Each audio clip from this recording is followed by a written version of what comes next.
Hello everyone, কেমন আছো তোমরা সবাই? আশা করছি খুব ভালো আছো। বাটারস্কচ ফ্লেভারের কেক তৈরি করতে হলে ওর মিডিল লেয়ারে বা লোয়ার লেয়ারে যেই বাটারস্কচ ক্রাঞ্চ দিলে ওটার টেস্ট আরও দ্বিগুণ হয়ে যায়। তৈরি করতে চলেছি সেই বাটারস্কচ ক্রাঞ্চ। ভিডিওটাতে একটু লাইটিংয়ের প্রবলেম হবে, তোমরা প্লিজ অ্যাডজাস্ট করে নিও। আমি নেক্সট টাইম এটাকে ইমপ্রুভমেন্ট করার চেষ্টা করব যাতে আর লাইটিং প্রবলেমটা না হয়।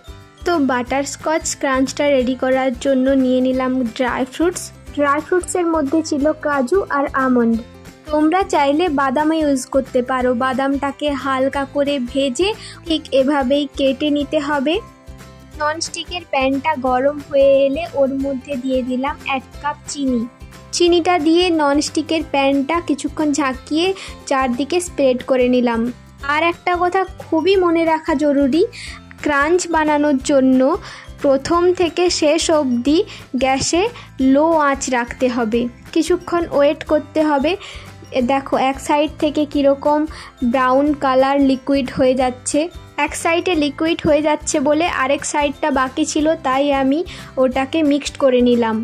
কিছুক্ষণ পর চিনিটা পুরোটা লিকুইড হয়ে যাওয়ার পর ওর মধ্যে দিয়ে দিলাম বাটার দিয়ে তাড়াতাড়ি নাড়াচাড়া করেই সঙ্গে সঙ্গে গ্যাস বন্ধ করে দিতে হবে, না হলে লিকুইডটা পুড়ে যাওয়ার চান্স থাকে। পুড়ে গেলে কিন্তু খেতে টেস্টও লাগবে না আর তেতো লাগবে। আমি কিন্তু এটা গ্যাস বন্ধ করেই নাড়াচাড়া করছি। এই হোমমেড ক্রাঞ্চটা বানানোর টাইমে একটু বেশি টাইম লাগে, কিন্তু টেস্ট দোকানের থেকে অনেক বেশি টেস্ট হয়।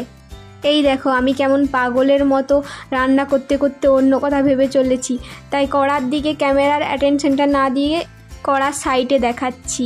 তো এরপর দিয়ে দিলাম কেটে রাখা ড্রাই ফ্রুটসগুলো লিকুইডের সঙ্গে তাড়াতাড়ি মিক্স করে নিয়ে যে পাত্রে ঠান্ডা করতে রাখবে, মানে থালা বা প্লেট, তার মধ্যে ঘি বা রিফাইন্ড অয়েল দিয়ে ব্রাশ করে নেবে। থালাতে যদি আগে থেকে তেল বা ঘি ব্রাশ করা থাকে তাহলে এই লিকুইড ভাবটা যখন ড্রাই হবে ওটা থালা থেকে উঠতে বা প্লেট থেকে উঠতে সুবিধে হবে। আমি ভিডিওটা দেখানোর জন্য একটু স্লো করেছিলাম, তোমরা কিন্তু এভাবে আস্তে আস্তে মিক্সড করো না, ঝটফট করে মিক্সড করে থালাতে ঢেলে দেবে। এই দেখো 10-12 মিনিট পর আমি একটা চামচ দিয়ে কিভাবে তুলছি, এটা কেমন শক্ত হয়েছে দেখো লিকুইড থেকে। আর এটা খেয়ে দেখবে একদম যেন টেস্টি চকলেটের মতো। ক্রাঞ্চটা শক্ত হওয়ার পর থালা থেকে তুলতে কিন্তু হেব্বি মজা লাগছে। দেখো আমি কীরকম বোকার মতো চপারে দিয়ে দিচ্ছি এটা চপ করব বলে। ক্রাঞ্চটা চপ করতে গিয়ে আমার চপারটাই নষ্ট হয়ে গেছে। তারপর মনে পড়লো আমার কাছে তো ছোট্ট একটা হামাদিস্তা আছে, ওর মধ্যে দিয়েই ভেঙে নিলাম, ক্রাঞ্চগুলো তৈরি করে নিলাম। তাহলে আজকের মতো চলি, দেখা হচ্ছে নেক্সট ভিডিওতে, বাই।